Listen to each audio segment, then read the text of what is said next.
तर मंडळी, आमचा रथ आलेला आहे आणि आम्ही निघालोत आज शेगावला. माहीचा आज बड्डे आहे. माहीचा 6वा बड्डे आहे आणि आम्हाला ते शेगावला करायचं आहे. त्यामुळे आम्ही निघालो शेगावला. मधातच हे शेगावला जाताना नागरतास म्हणून एक संस्थान आहे देवीचं, तिथं आम्ही दर्शन घेतले. तर एकदम छान ठिकाण आहे हे. आम्ही दरवेळेस शेगावला जाताना इथं आवर्जून जातोच. तुम्ही पण एकदा जा. गेल्याच इथं समोर विठ्ठल रुक्मिणीचं मंदिर आहे, त्यामध्ये आम्ही दर्शन केले. अतिशय सुंदर अशी विठ्ठलाची प्रतिमा आहे आणि रुक्मिणीची सुद्धा. खूप छान असं वातावरण आहे या मंदिराचं. एकदम प्रशस्त असा गाभारा आहे. नंतर आम्ही बच्चा कंपनीने लगेच इथं फोटोशूटसाठी सुरू केलं. बघा सगळे कसे फोटो काढत आहेत. फोटो काढण्यासाठी पण इथे बॅकग्राऊंड एवढं मस्त आहे, वातावरण खूप छान आहे. मंदिराचं आवार पण खूप मोठा आहे, झाडे वगैरे छान आहे सगळं. इथे खूपच मोठा एरिया आहे मंदिराचा. नंतर आम्ही पूजेचं सामान घेण्यासाठी इथे एका स्टॉलवर आलेलो आहोत.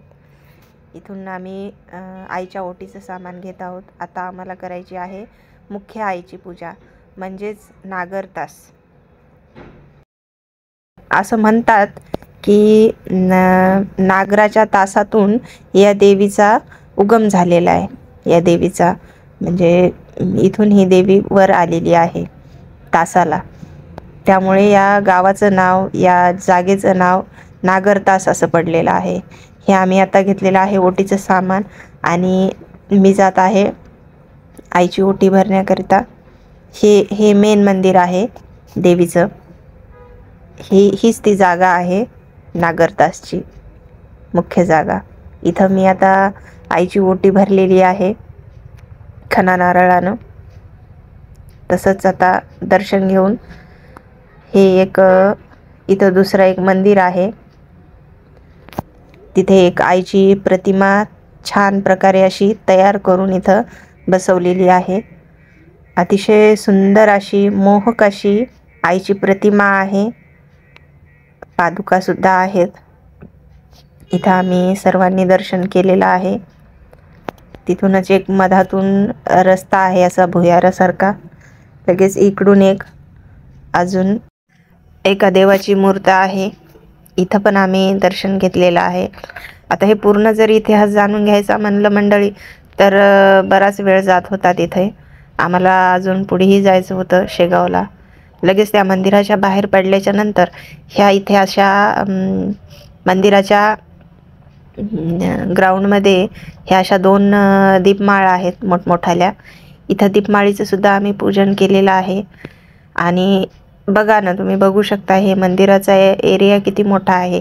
इथं टेंटसुद्धा फिटिंग केलेलाच आहे. इथं बहुतेक लग्न समारंभ होत असतील, त्यामुळे हे ऑलरेडीच टेंट इथं फिट केलेलं आहे. मंदिराचा स्पेसच खूप मोठा आहे. लगेच बाहेर एक अजून छोटंसं मंदिर आहे.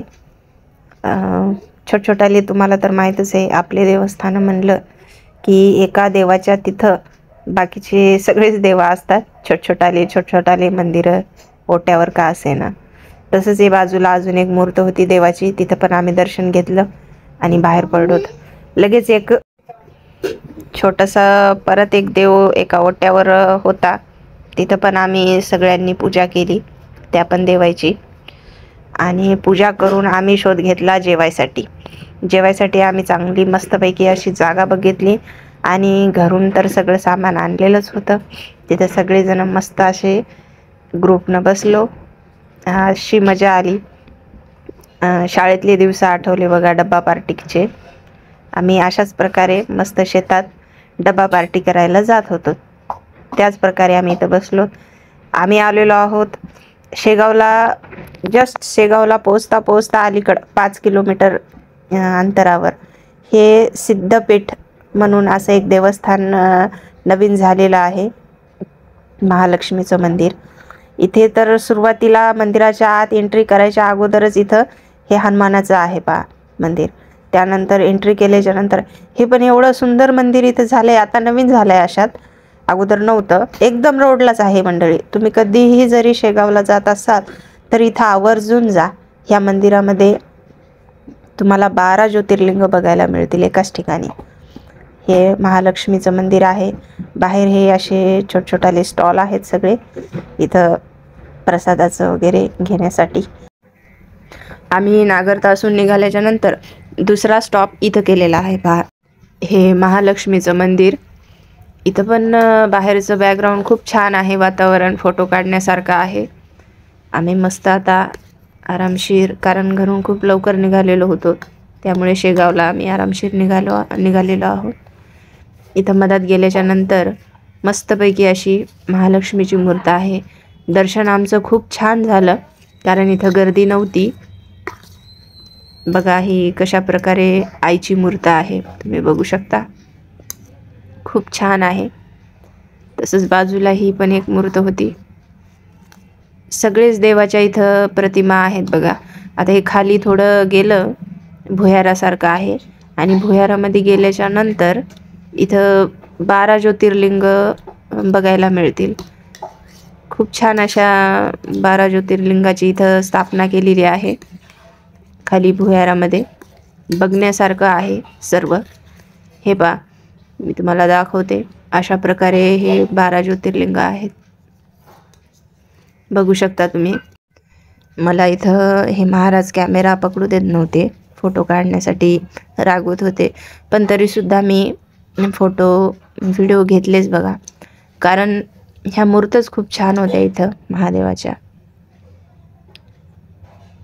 पूर्ण 12 ज्योतिर्लिंगाची स्थापना इथे केलेली आहे, तुम्ही बघू शकता. खूप छान प्रकारे असं हे महालक्ष्मीचं मंदिर आहे, आणि हे पूर्ण दर्शन आपल्याला एकाच ठिकाणी होते गेल्याच्या नंतर. हे शेगावहून थोड्याच अंतरावर आहे आणि आपल्या जायच्याच वाटेत आहे. खूप भाविक इथं सुद्धा दर्शनासाठी थांबतात.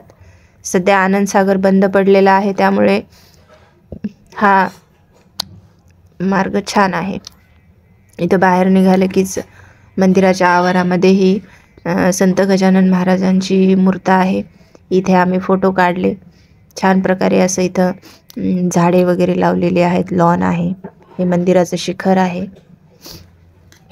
आणि मंदिराच्या इकडल्या साईडनं, उजव्या साईडनं ही शंकराची मूर्त आहे. इथं पण आम्ही फोटो व्हिडिओ केलेले आहे. मंदिराच्या पाठीमागच्या साईडनं हे लेकरांसाठी छानपैकी असं खेळण्याचं साहित्य आहे. मस्तपैकी अशी घसरगुंड्या आहेत, अजून बरंच काही आहे, झुले वगैरे.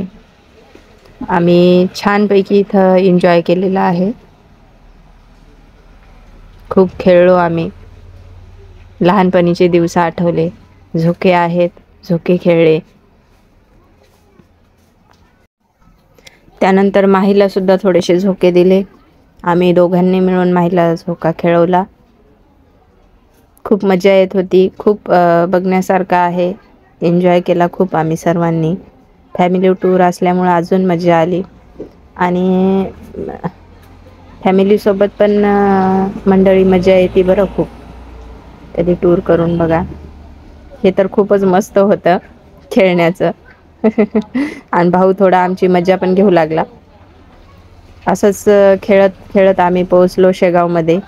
इथे लागलो बारीला. बारी काही जास्त नव्हती, फक्त तेवढ्या खालच्या हॉलमध्येच बारी होती. कधी महाराजांच्या समोर जाऊन पोहोचलो कळलंच नाही. दर्शन झालं. दर्शन झाल्याच्या नंतर हे मंदिराच्या बाहेर आम्ही निघालो. बाहेर निघाल्याच्या नंतर आम्हाला धरायची आहे परतीची वाट. आता आम्हाला निघायचं आहे मंडळी. हे आमचा रथ आलेला आहे, आणि आम्हाला आता वापिस सेनगावला निघायचं आहे. सगळे इथं रथाची वाट बघत आम्ही बसलेलो होतो, आणि आता आम्हाला आमच्या जागा पकडायच्यात आणि वापस निघायचे. सगळेजण गाडीकडे जात आहेत बसायला. तर मग मंडळी आम्ही निघालो आहोत आता सेनगावकडे. तर तुम्हाला आमचा शेगावचा टूर कसा वाटला कमेंट करून नक्की सांगा आणि भेटूयात पुढच्या व्लॉगमध्ये. व्लॉग कसा वाटला कमेंट करून नक्की सांगा. Bye bye.